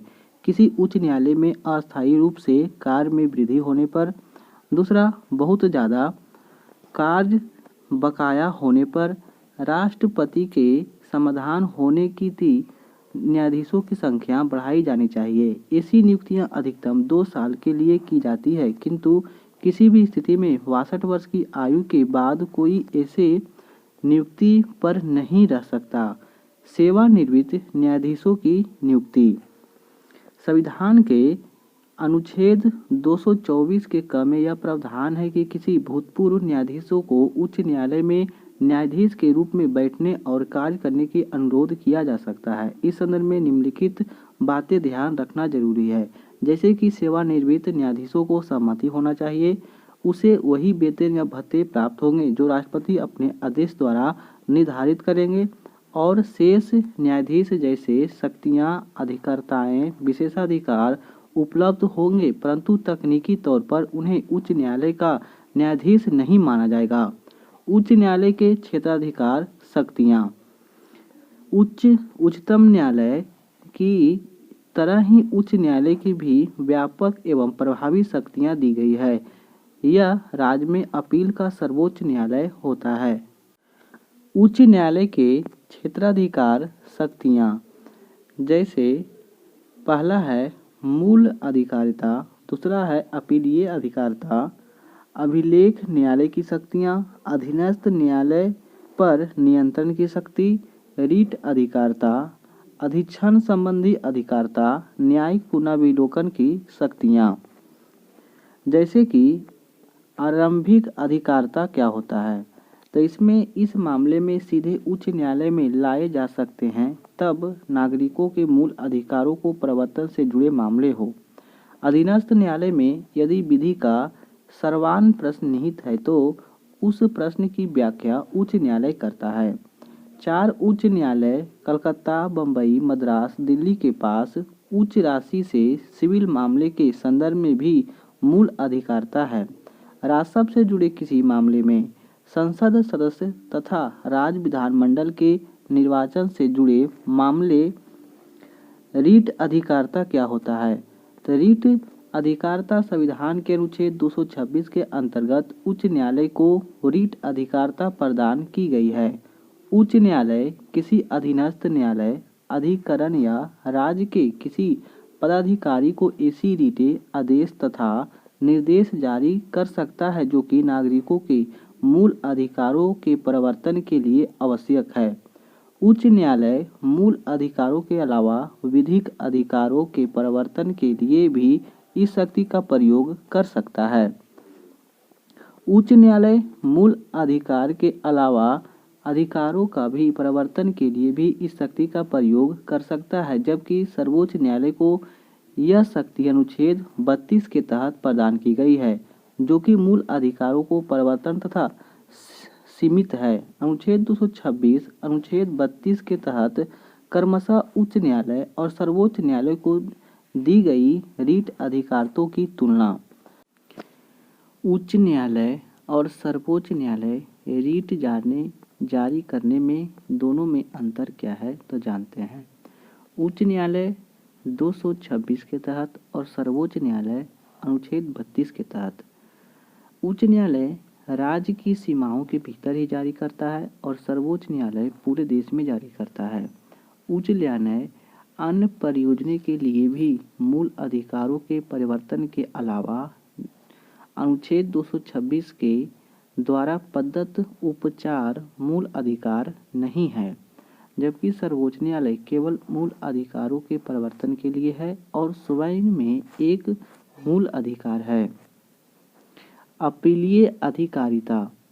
उच्च न्यायालय मुख्यतः अधीनस्थ न्यायालय के निर्णयों से संबंधित अपीलें सुनता है। आपराधिक मामले में उच्च न्यायालय अपीलीय अधिकारिता आपराधिक प्रक्रिया संहिता 1973 से निर्धारित होती है। अपीलीय अधिकारिता। यदि कोई मामला जिला न्यायालय या उसके किसी अधीनस्थ न्यायालय द्वारा निर्धारित किया गया है तथा विषय वस्तु का मूल संबंध अधिनियम के निर्दिष्ट राशि से अधिक है तो यह अपील सीधे उच्च न्यायालय में की जा सकती है। वे बाद में जिनमें अधीनस्थ न्यायपालिका का निर्णय के विरुद्ध जिला न्यायालय के स्तर पर पहली अपील की जा चुकी हो और दूसरी अपील उच्च न्यायालय में सुनता है। अनुच्छेद 233 के क तथा 333 के ख में अधीन स्थापित प्रत्येक अधिकरण के निर्णयों के विरुद्ध उस राज्य के न्यायालय की खंडपीठ के समक्ष अपील की जा सकती है। दूसरा है आपराधिक मामले में यदि सत्र न्यायालय या अतिरिक्त सत्र न्यायालय के निर्णय में किसी व्यक्ति को 7 वर्ष या उससे अधिक कारावास का दंडादेश दिया गया है तो उसके विरुद्ध उच्च न्यायालय में अपील की जा सकती है। यदि प्रयुक्त मामले में मृत्युदंड देने की घोषणा की गई है तो व्यक्ति चाहे अपील करे या नहीं, उच्च न्यायालय द्वारा दंड की पुष्टि किए बिना दंडित नहीं किया जा सकता। कुछ न्याय मामले भी है जैसे सहायक पत्र न्यायाधीश, महानगर मजिस्ट्रेट, अन्य मजिस्ट्रेट के निर्णयों से जुड़े हुए मामले जो आपराधिक प्रक्रिया संहिता में अपील हेतु भी निर्दिष्ट है। अधिक्षण संबंधी अधिकारिता। जैसे कि अनुच्छेद 227 के तहत उच्च न्यायालय को अपने अधीनस्थ न्यायालयों के संबंध में यह अधिकारिता दी गई है। इस शक्ति में न्यायिक तथा प्रशासनिक दोनों प्रकार के अधिक्षण शामिल है। यह अधिकारिता उसके राज्य के क्षेत्र में आने वाले सभी न्यायालय और अधिकारियों पर लागू होती है, चाहे उन न्यायालयों के निर्णय की अपील उच्च न्यायालय सुनता है या नहीं। अपवाद स्वरूप सशस्त्र बलों से संबंधित न्यायालय और अधिकारिता पर यह अधिकारिता लागू नहीं होती है। इस अधिकारिता के अंतर्गत उच्च न्यायालय निम्नलिखित कदम उठा सकते हैं, जैसे वकील, लिपिकों तथा शेरिफ आदि को मिलने वाली फीसों के साथ ही निर्धारित कर सकती है। न्यायालय की पद्धति कार्रवाई के विनियमन के लिए साधारण नियम या प्रारूप बना सकता है। न्यायालय के अधिकारियों द्वारा रखी जाने वाली पुस्तकें, प्रविष्टियों और लेखाओं के प्रारूप निर्धारित कर सकता है। अनुच्छेद 228 के तहत विधि के श्रावण प्रश्न के निहित होने की दशा में यह अधीनस्थ न्यायालय से मामले को अपने पास मंगवा सकता है। इसके अंतर्गत वह मामलों को स्वयं ही निपटा सकता है। वह विधि के श्रवण प्रश्न का निर्धारण करके उस निर्णय के प्रतिलिपि के साथ मामला वापस उस न्यायालय को लौटा देगा और वह न्यायालय इस निर्वाचन के अनुरूप ठोस मामले को निपटाएगा। अभिलेख न्यायालय की शक्तियाँ। अनुच्छेद 215 के तहत उच्च न्यायालय को अभिलेख न्यायालय का दर्जा प्राप्त है। उसे अपनी अवमानना के लिए दंड देने की शक्ति संहिता ऐसे न्यायालय के सभी शक्तियाँ प्राप्त होगी। उच्च न्यायालय के सभी निर्णय, कार्रवाइयों आदि के शाश्वत स्मृति को सुरक्षित रखा जाता है ताकि भविष्य में उनका प्रयोग पूर्व उदाहरण की तरह किया जा सके। न्यायिक पुनर्विलोकन की शक्ति। संविधान के अनुच्छेद 13, 32, 226 के आदि से न्यायिक पुनर्विलोकन की शक्ति निगमित है। मूल संविधान में कहीं भी इस शब्द का प्रयोग नहीं है। उच्च न्यायालय के अधिकारिता में आने वाले राज्य के विधियों और आदेशों के साथ साथ वह संघ के विधि और आदेशों का भी पुनर्विलोकन कर सकता है। यदि किसी विधि या आदेशों से मूल अधिकारों का हनन होता है तो कोई विधि या आदेश संविधान के मूल ढांचे या अन्य संवैधानिक उपबंधों के खिलाफ हो, यदि विधि पारित करने वाले संस्था या आदेश जारी करने वाले अधिकारी ने अपनी अधिकारिता से बाहर जाकर कार्य किया हो। अधीनस्थ न्यायालयों पर नियंत्रण की शक्ति। संविधान के अनुच्छेद 235 में उच्च न्यायालय को अपने राज्य क्षेत्र के भीतर स्थित अधीनस्थ न्यायालय पर नियंत्रण की विस्तृत शक्तियां प्राप्त है, जिसमें मुख्यतः न्यायाधीशों की नियुक्ति की सिफारिश करना है। जैसे न्यायाधीशों का स्थानांतरण करना, न्यायाधीशों को प्रोन्नति या निलंबन का आदेश देना, न्यायाधीशों को वरिष्ठतम कम करने या सेवानिवृत्ति की सिफारिश देना आदि शामिल है। उच्च न्यायालय की स्वतंत्रता। निम्नलिखित प्रावधानों के आधार पर उच्च न्यायालय की स्वतंत्रता को समझा जा सकता है। जैसे न्यायाधीश की नियुक्ति। वर्तमान सर्वोच्च न्यायालय में न्यायाधीशों का एक परामर्श मंडल ही उच्च न्यायालय के न्यायाधीशों की नियुक्ति करता है, जो कि राजनीतिक हस्तक्षेप से परे हैं। कार्यकाल की सुरक्षा। न्यायाधीशों को 62 वर्ष की आयु तक कार्य करने की सुरक्षा दी गई है। इन्हें अपने पद से हटाए जाने की तरीका कठिन है, क्योंकि साबित कदाचार के आधार पर उन्हें संसद के दोनों सदन के किसी विशेष बहुमत द्वारा हटाया जा सकता है। वेतन आदि सुरक्षा। वित्तीय आपात। अनुच्छेद 360 की स्थिति को छोड़कर उच्च न्यायालय के न्यायाधीशों के वेतन और भत्ते में अलाभकारी परिवर्तन नहीं किया जा सकता। अनुच्छेद 229 के तहत न्यायाधीशों के वेतन और भत्ते राज्य के संचित निधि पर भरित व्यय घोषित किया गया है। अवमानन पर दंड देने की शक्ति। अनुच्छेद 215 उच्च न्यायालय को अभिलेख न्यायालय घोषित करते हुए अपनी अवमानना के लिए दंड देने की शक्ति प्रदान करता है। आचरण पर बहस नहीं। अनुच्छेद 121 के तहत सर्वोच्च न्यायालय या उच्च न्यायालय के किसी न्यायाधीश द्वारा अपने कार्य के निर्वहन के संबंध में किए गए आचरण पर संसद में बहस नहीं की जाएगी, महाभियोग प्रक्रिया को छोड़कर। कार्यपालिका के हस्तक्षेप में स्वतंत्रता प्राप्त है। अनुच्छेद 220 के तहत सेवानिवृत्ति के बाद वकालत पर रोक लगाई गई है। अनुच्छेद 229 के तहत प्रत्येक उच्च न्यायालय के मुख्य न्यायाधीश को शक्ति प्राप्त है कि वह न्यायालय के अधिकारियों और सेवकों को नियुक्त कर सकता है। भारत के उच्च न्यायालय जिसका स्थापना किया गया है। न्यायालय के नाम, स्थापना वर्ष, क्षेत्रीय अधिकारिता, न्यायालय का स्थान। जैसे कलकत्ता 1862 में, पश्चिम बंगाल, अंडमान निकोबार द्वीप समूह, Kolkata port Blair circuit bench. Bombay 1862 में, यह महाराष्ट्र, गोवा, दादर नगर हवेली, दमन और दीव का। यह मुंबई, नागपुर, पणजी, औरंगाबाद खंडपीठ है। मद्रास 1862 में, यह तमिलनाडु और पुडुचेरी। न्यायालय का स्थान चेन्नई में है। इलाहाबाद 1866 में, यह उत्तर प्रदेश। इलाहाबाद पीठ लखनऊ में है।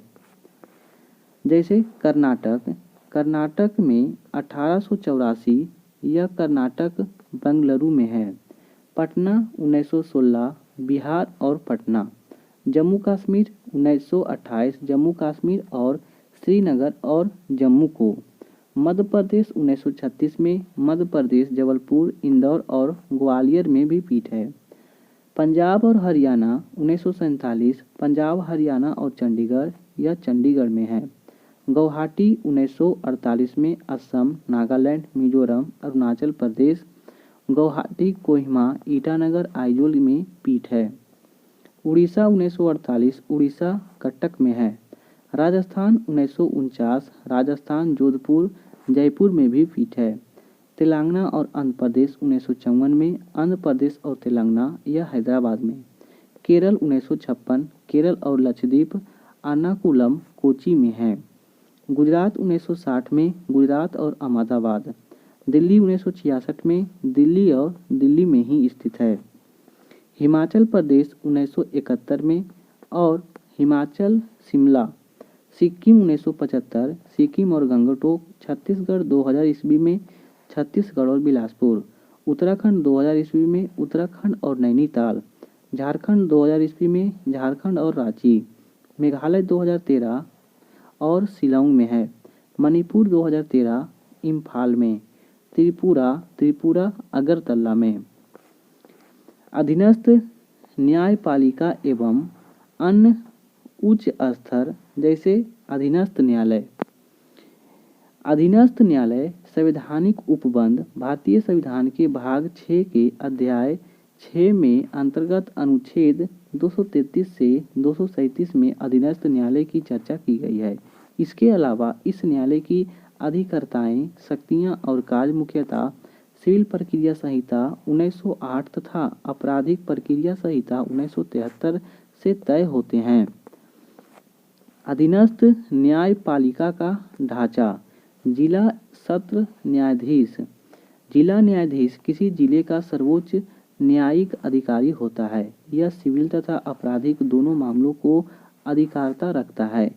जब वह सिविल मामले देखता है तो उसे जिला न्यायाधीश कहते हैं एवं आपराधिक मामले को देखता है उस दौरान उसे सत्र न्यायाधीश कहा जाता है।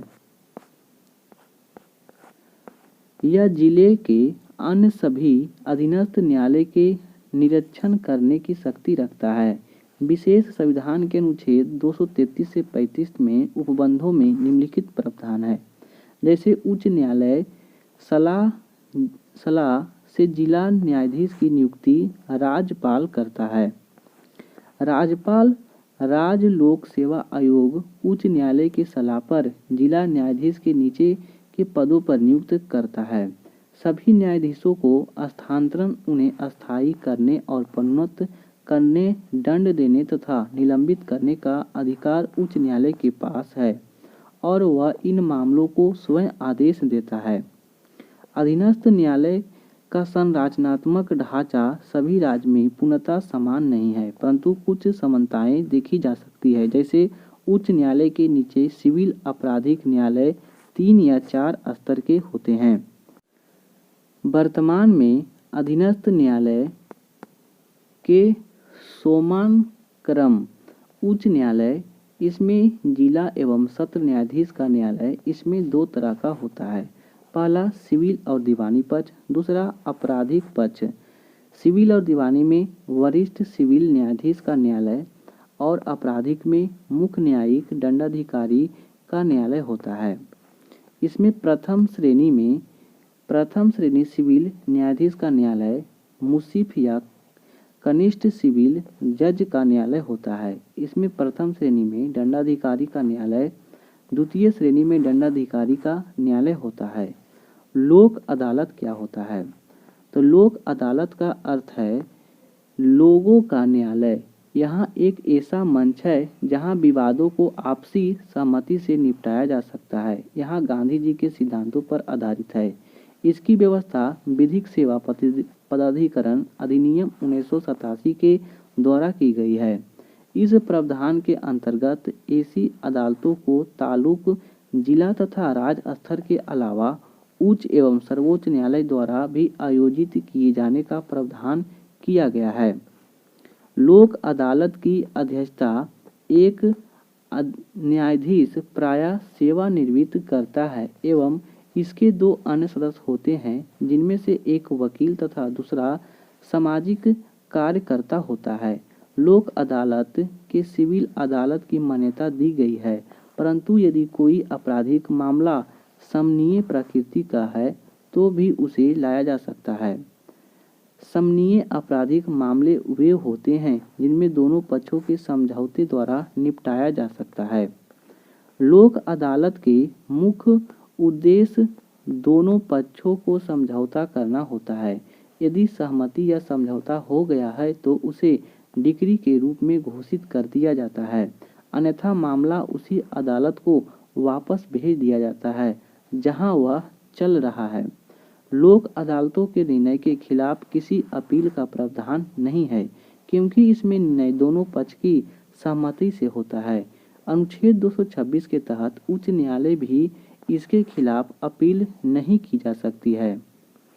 इनमें कोई कोर्ट फीस नहीं होती है। यदि न्यायालय में लंबित मुकदमे में कोर्ट फीस जमा भी करवाई गई है तो लोक अदालत में विवाद का निपटारा हो जाने पर फीस वापस कर दी जाती है। इनमें दोनों पक्षकार को जज के साथ स्वयं अथवा अधिवक्ता के द्वारा बात कर सकते हैं, जो कि नियमित कोर्ट में संभव नहीं होता है। परिवार न्यायालय क्या होता है?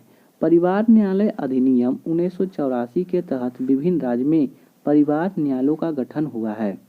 ऐसे न्यायालयों का गठन प्रत्येक राज्य सरकार द्वारा उच्च न्यायालय की सलाह लेकर 10 लाख से अधिक आबादी वाले प्रत्येक शहर में किया जा सकता है। इसका मुख्य कार्य विवाह को शून्य घोषित करना, कानूनी अलगाव, तलाक, पति पत्नी से संपत्ति संबंधी मामले, नाबालिग बच्चों का संरक्षण, गुजारे भत्ते आदि से संबंधित होता है। परिवार न्यायालय के निर्णय के विरुद्ध अपील उच्च न्यायालय सभी राज्य के में भी किया जा सकता है। ग्राम न्यायालय क्या होता है? विधि एवं न्याय मंत्रालय ने न्याय प्रणाली को आम जनमानस के निकट ले जाने के लिए ग्राम न्यायालय अधिनियम 2008 संसद में पारित किया।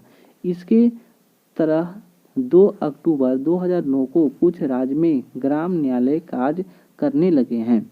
ग्राम न्यायालय में प्रथम श्रेणी में मजिस्ट्रेट स्तर पर न्यायाधीश होता है, जिसे न्यायाधिकारी कहा जाता है। इसकी नियुक्ति संबंधित राज्य उच्च न्यायालय के परामर्श से राज्य सरकार करती है। ग्राम न्यायालय सिविल तथा आपराधिक दोनों मामले देखते हैं। इसे मामले की सूची ग्राम न्यायालय अधिनियम की अनुसूची दी गई है। एक तरफ जहां 2 वर्ष अधिकतम सजा वाले आपराधिक मामले को देखता है, वहीं दूसरी तरफ सिविल मामलों के अंतर्गत वह न्यूनतम मजदूरी अधिनियम 1948, सिविल अधिकारी संरक्षण अधिनियम 1955, बंधुआ मजदूरी उन्मूलन अधिनियम 1976, घरेलू हिंसा महिलाओं का संरक्षण अधिनियम 2005 के अंतर्गत आने वाले मामले को भी देखता है। इनमें सिविल मामले में आपसी समझौता से मामले निपटाने की कोशिश की जाती है, तो आपराधिक मामले में प्ली बार्गेनिंग के माध्यम से अभियुक्तों को अपना अपराध स्वीकार करने का मौका दिया जाता है। मोबाइल कोर्ट क्या होता है? मोबाइल कोर्ट के अंतर्गत मोबाइल अदालत की अवधारणा का जनक भूतपूर्व राष्ट्रपति APJ अब्दुल कलाम को माना जाता है। इस अदालत का उद्देश्य है कि अदालत स्वयं जनता के पास पहुंचे ताकि जनता को न्याय प्राप्ति के लिए धन और समय खर्चा ना करना पड़े। मोबाइल अदालत का पहला प्रयोग 2007 में हरियाणा में मेवात जिले में किया गया। मोबाइल अदालत एक बस के भीतर कार्य करती है। बस के भीतर न्यायालय का जरूरी ढांचा उपलब्ध होता है। आवश्यकता अनुसार यह अदालत खुले मैदान में लगाई जा सकती है।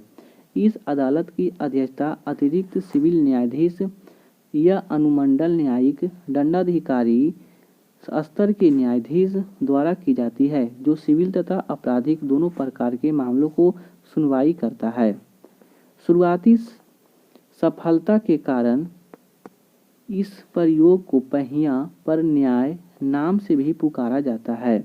फास्ट ट्रैक कोर्ट क्या होता है? फास्ट ट्रैक कोर्ट जनपद अदालतों की भांति है, जिनका गठन लंबित मामले, विशेषतः आपराधिक प्रकृति के लंबित मामलों को तेजी से निपटाने के लिए किया गया है।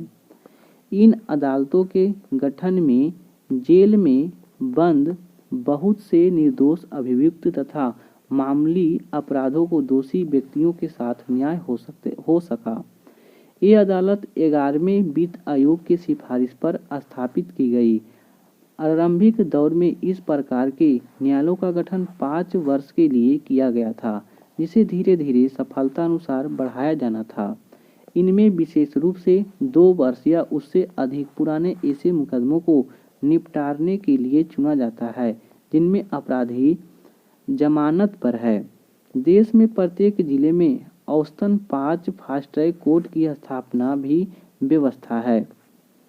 ये अदालत तथा आभासी अदालत यह क्या होता है? तो यह एक ई अदालत के एक विशेष रूप की ही आभासी अदालत कहते हैं। 2003 में सर्वोच्च न्यायालय ने निर्धारित किया कि किसी गवाह को समय के भीतर या बहुत अधिक खर्चों के बिना बुलाना संभव न हो तो उसके साक्ष्य अभिलेखन यानी वीडियो कॉन्फ्रेंस के माध्यम से भी किया जा सकता है। प्रायः वीडियो कॉन्फ्रेंस के माध्यम से न्याय देने की प्रक्रिया को दूरस्थ न्याय कहने का चलन है। ई अदालत की अवधारणा अत्यंत व्यापक है। इसके लगभग 40 तकनीक सेवाएं शामिल है। वस्तुतः इसकी स्थापना के लिए अभी काफ़ी प्रयास किए जाने की ज़रूरत है। सर्वोच्च न्यायालय तथा उच्च न्यायालय ने वाद सूचियां अपनी वेबसाइट पर उपलब्ध कर दी है तथा इलेक्ट्रॉनिक भुगतान जैसी सुविधाएं भी प्रदान कर दी है। विशेष उद्देश्य न्यायालय यह क्या होता है? तो ये अर्ध न्यायिक निकाय है। यह न्यायालय जो किसी विषय विशेष से जुड़े मुकदमे पर विचार के लिए स्थापित की जाती है, विशेष उद्देश्य न्यायालय कहलाती है। ऐसे न्यायालयों के गठन का मुख्य उद्देश्य न्याय को बढ़ाने, न्याय की प्रक्रिया में निजात बनाए रखने, विशेषज्ञों को न्याय प्रक्रिया से जोड़ने आदि से होता है। इन न्यायालयों में प्रमुख रूप से शामिल है जैसे बाल किशोर न्यायालय, उपभोक्ता अदालत, सेना न्यायालय या कोर्ट मार्शल, हरित पीठे या हरित अधिकरण। बाल किशोर न्यायालय क्या है? बच्चों और किशोरों की विशेष स्थितियों और मनोवैज्ञानिक जरूरतों को देखते हुए बाल और किशोर न्यायालय की गठन किया गया है। इस न्यायालय में उपयुक्त संचालन हेतु उच्च न्यायालय में किशोर न्याय समितियां बनाई गई है जिनकी अध्यक्षता उच्च न्यायालय के वर्तमान न्यायाधीश करते हैं। बाल एवं किशोर न्यायालय का गठन से जुड़े प्रावधान निम्नलिखित है। राज्य सरकार द्वारा जिले या एकाधिक जिले में के लिए किशोर न्याय बोर्ड का गठन किया जा सकेगा जिसमें 3 न्यायाधीश की पीठ होगी। एक सदस्य मनोविज्ञान बाल कल्याण का विशेष ज्ञान रखने वाला एवं 2 अन्य सामाजिक कार्यकर्ता होंगे जो कम से कम 7 वर्ष से बच्चों की शिक्षा, चिकित्सा, कल्याण की गतिविधियां से जुड़े हों। इन दोनों सदस्यों में कम से कम एक महिला भी होगी। किशोर को प्रायः अपराध सिद्ध होने पर दंड नहीं दिया जा सकता बल्कि उसे माफी देकर अथवा अनिवार्य समुदाय में सेवा करने का आदेश देकर अथवा गंभीरता अपराध के लिए विशेष गृह में रखा जाता है। किशोर न्याय बोर्ड की समस्त कार्यवाही गोपनीय रखी जाती है। यदि इसमें संबंधित कोई भी सूचना, नाम, पता, विद्यालय का नाम प्रकाशित की जाती है तो यह एक अपराध है। यह सूचना प्रकाशित करने वालों को कानून के तहत दंडित करने का प्रावधान है। किशोर न्यायालय बोर्ड के समस्त कार्यवाही गोपनीय रखी जाती है। यदि इसमें संबंधित कोई भी सूचना, नाम, पता, विद्यालय का नाम प्रकाशित हो जाती है तो यह एक अपराध है। यह सूचना प्रकाशित करने वाले को कानून के तहत दंडित करने का प्रावधान है। किशोर न्याय बोर्ड के निर्णयों के खिलाफ जिले के सत्र न्यायालय में अपील की जा सकती है तथा उसके निर्णय के खिलाफ उच्च न्यायालय में भी। हालांकि बाल और किशोर से संबंधित किशोर न्याय बच्चों की देखभाल और संरक्षण अधिनियम 2015 में कुछ अन्य प्रावधान किए गए हैं जो कि निम्नलिखित है।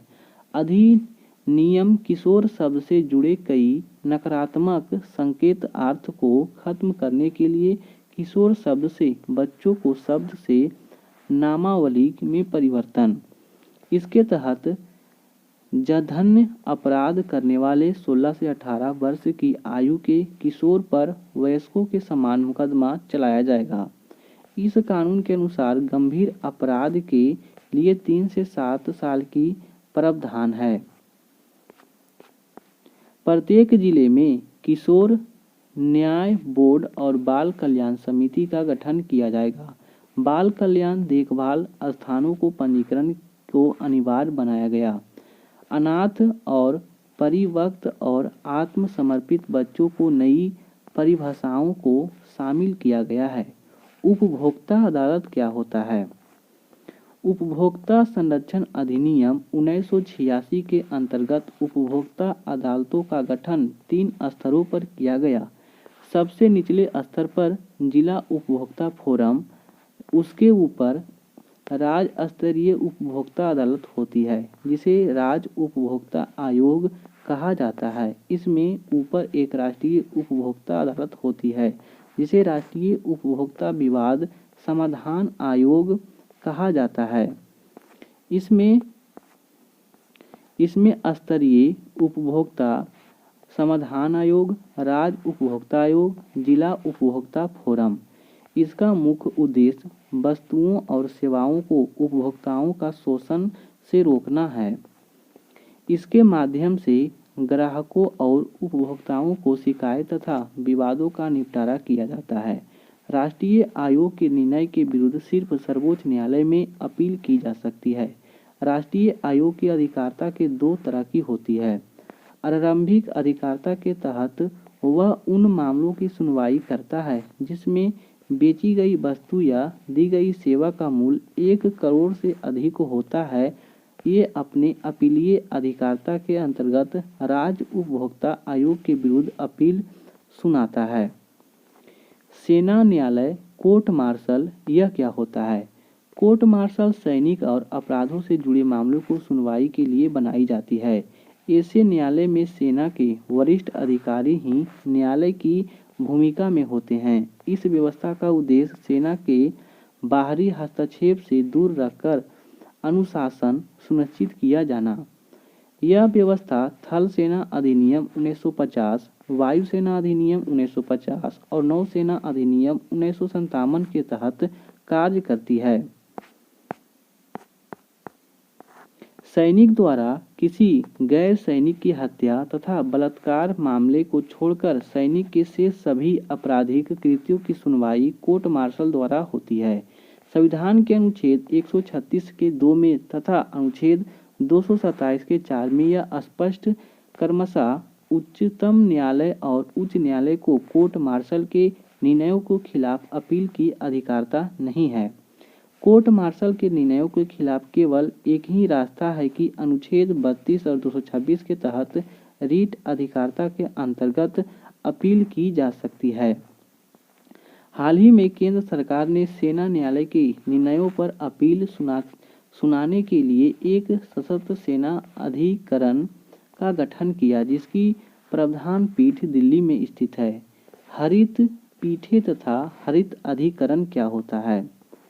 सर्वोच्च न्यायालय द्वारा 1980 से 1990 के दशक में अनुच्छेद 21 की व्याख्या के दौरान पर्यावरण संरक्षण से संबंधित हरित पीठों तथा हरित अधिकरण की धारणा सामने आई। संसद द्वारा राष्ट्रीय हरित अधिकरण अधिनियम 2010 पारित किया गया। इसी के प्रावधानों को अनुरूप राष्ट्रीय हरित अधिकरण का गठन किया गया। इस अधिकरण का मुख्यालय नई दिल्ली में स्थित है। इसकी 4 सहयोगात्मक पीठें भोपाल, पुणे, कोलकाता और चेन्नई में स्थित है। इस अधिकरण के निर्देशानुसार सामान्यतः किसी भी आवेदन या अपील का निपटारा 6 महीने के भीतर करना होता है। यह प्राकृतिक न्याय के सिद्धांतों पर कार्य करता है और पर्यावरण से जुड़ी समस्याओं के लिए अधिकरण में कोई भी व्यक्ति, मीडिया संगठन, गैर सरकारी संगठन अपनी शिकायत दर्ज करा सकता है। अधिकरण एक नज़र में न्यायालय से मिलता जुलता यह निकाय न्याय निर्णय में अपनी अहम भूमिका निभाता है। न्याय निर्णयन वह वैधानिक प्रक्रिया है जिसमें न्यायाधीश के मध्यस्थ विवाद में शामिल दोनों पक्ष के तर्कों के आधार पर तय किया जाता है कि उन्हें क्या अधिकार और क्या उत्तरदायित्व है। प्रायः सभी न्यायालय अधिकरण होते हैं क्योंकि उनके पास अधिकरणों को प्राप्त सभी शक्तियां होती है, परंतु सभी अधिकरण न्यायालय नहीं होते हैं। 42वें संविधान संशोधन अधिनियम 1976 के द्वारा संविधान एक नया भाग 14 को जोड़ा गया जिसके 2 अनुच्छेद 323 के क और 323 को ख शामिल किए गए हैं। संविधान का यह भाग अधिकरण से संबंधित है। अनुच्छेद 323 के क जहां प्रशासनिक अधिकरण से संबंधित, वही अनुच्छेद 323 के ख संबंध अन्य विषयों से संबंधित अधिकरणों से है। प्रशासनिक अधिकरण क्या होता है? तो प्रशासनिक अधिकरण में संसद को यह अधिकार है कि वह विधि के द्वारा केंद्र, राज्य और अधीनस्थ निकाय, सरकारी नियम आदि से जुड़े लोक सेवाएं, पदों की भर्ती, सेवा शर्तें, उठाने वाले विवाद, शिकायतों, न्याय निर्णय विचारण के लिए प्रशासनिक अधिकार की व्यवस्था कर सकेगी। अनुच्छेद 323 के क के तहत अनुच्छेद 323 के क के अनुसरण करते हुए संसद के प्रशासनिक अधिकरण अधिनियम 1985 को पारित किया गया। जैसे केंद्रीय प्रशासनिक अधिकरण संसदीय केंद्रीय कर्मचारी भर्ती, सेवा शर्तें जुड़े मामले के लिए। राज्य प्रशासनिक अधिकरण किसी राज्य की विशेष मांग पर केंद्र सरकार द्वारा गठित अधिकरण।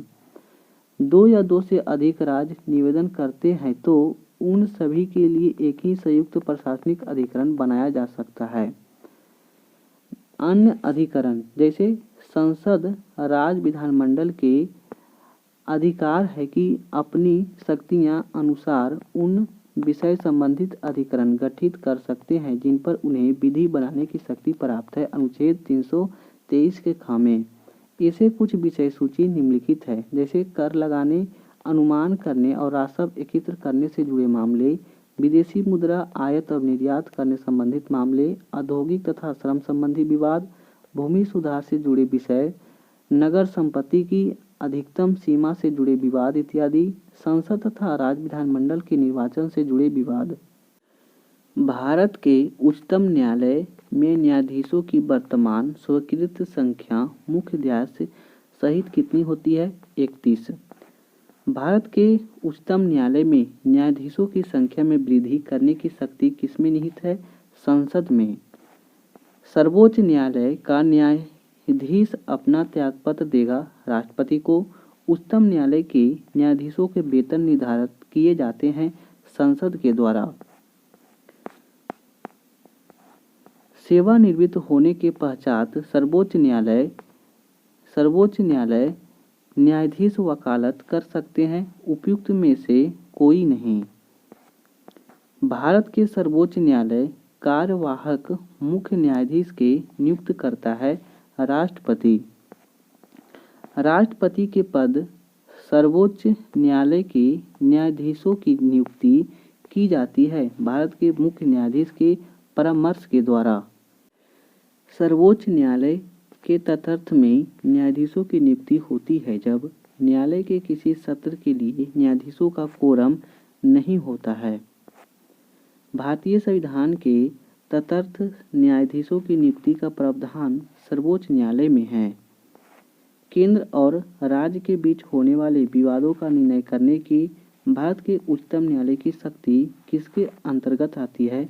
मूल अधिकारिता के अंतर्गत। निम्नलिखित में से कौन उच्चतम न्यायालय की आरंभिक अधिकारिता आते हैं? तो यह आते हैं 1 और 4 यानी भारत सरकार तथा 1 या अधिक राज्यों के बीच विवाद और 2 या अधिक राज्यों के बीच का विवाद। संविधान के निर्वाचन के बारे में विधि के सर्वान प्रश्न से संबंधित वाद और विचार करने के लिए उच्चतम न्यायालय के न्यायाधीशों की संख्या कम से कम कितनी होनी चाहिए?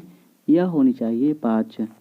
भारतीय संविधान का कौन सा अनुच्छेद संवैधानिक विवाद में सर्वोच्च न्यायालय के अपीलीय क्षेत्राधिकार से संबंधित है?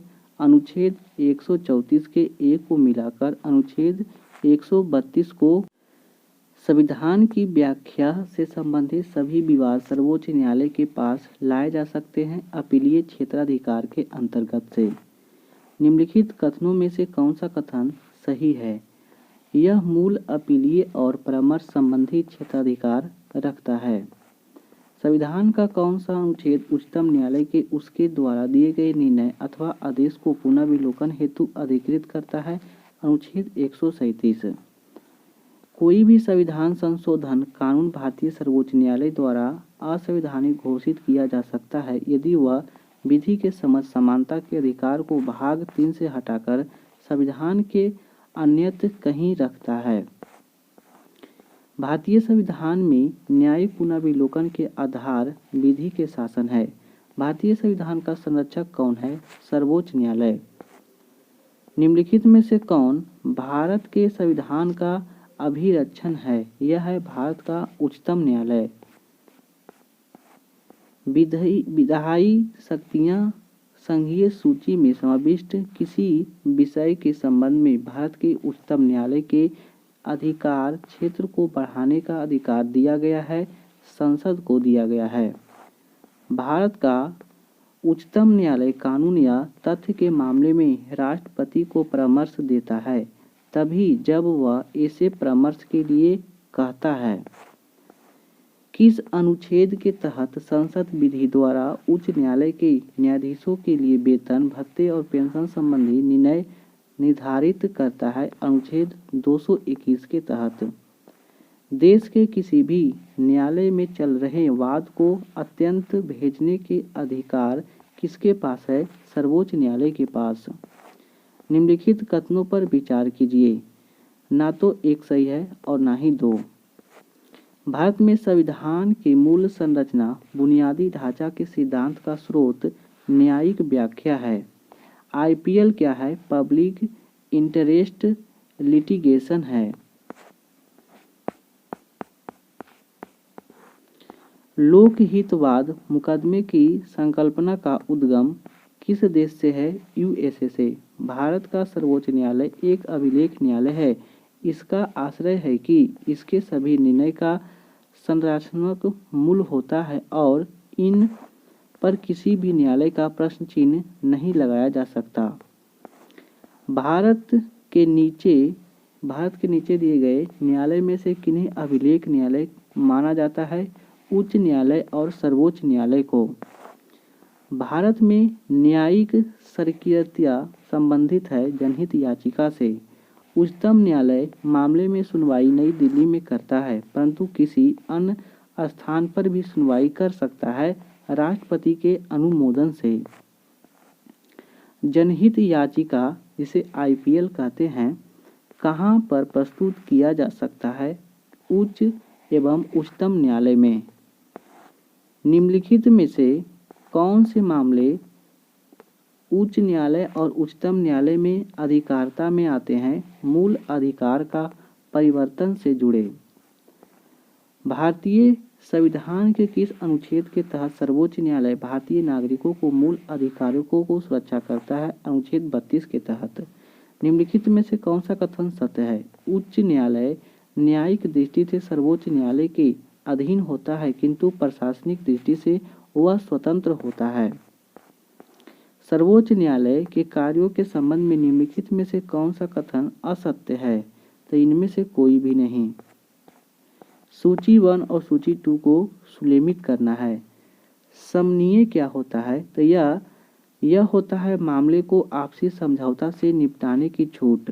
अपराध, असमरणीय अपराध, यह होता है दोनों पक्ष कोई समझौता नहीं कर सकते हैं और ना ही इसके अभियुक्त को शिकायत वापस लेने की अधिकार होता है। असंज्ञेय अपराध क्या होता है? बिना वारंट के अभियुक्तों की गिरफ्तारी नहीं। संज्ञेय अपराध होता है कार्रवाई के लिए पुलिस को न्यायाधीश की अनुमति की आवश्यकता नहीं है। निम्नलिखित कथनों पर विचार कीजिए। सर्वोच्च न्यायालय सारी कार्रवाइयां का निर्णय, आदेश, निर्देश आदि अंग्रेजी भाषा में ही होने का प्रावधान है। वर्तमान में 8 राज्य में उच्च न्यायालयों की अंग्रेजी में अतिरिक्त अन्य भाषा में कम करने की अनुमति दी गई है। तो इसका ऑप्शन है केवल 2 सही है। निम्नलिखित कथनों पर विचार कीजिए। जैसे कि किसी उच्च न्यायालय का अधिकरण के लिए एक से अधिक पीठें होती है, इसकी प्रमुख पीठ का प्रावधान पीठ, जबकि शेष पीठ को अन्य पीठ कहा जाता है। ना तो एक सही है और ना ही 2 सही है। भारत में न्यायिक पुनरीक्षण का अर्थ क्या होता है? विधियों और कार्यपालिका आदेशों को संवैधानिक के विषय में प्रख्यापन करने की न्यायपालिका का अधिकरण होता है। नीचे दिए गए 2 कथन, इनमें से कौन सा सही है? जैसे कि भारत में न्यायिक पुनरीक्षण के क्षेत्र में सीमित है, कारण भारतीय संविधान के कुछ उधार की वस्तुएं। सही उत्तर का चयन करिए। तो ए और आर दोनों सत्य है, लेकिन आर ए का सही स्पष्टीकरण नहीं है।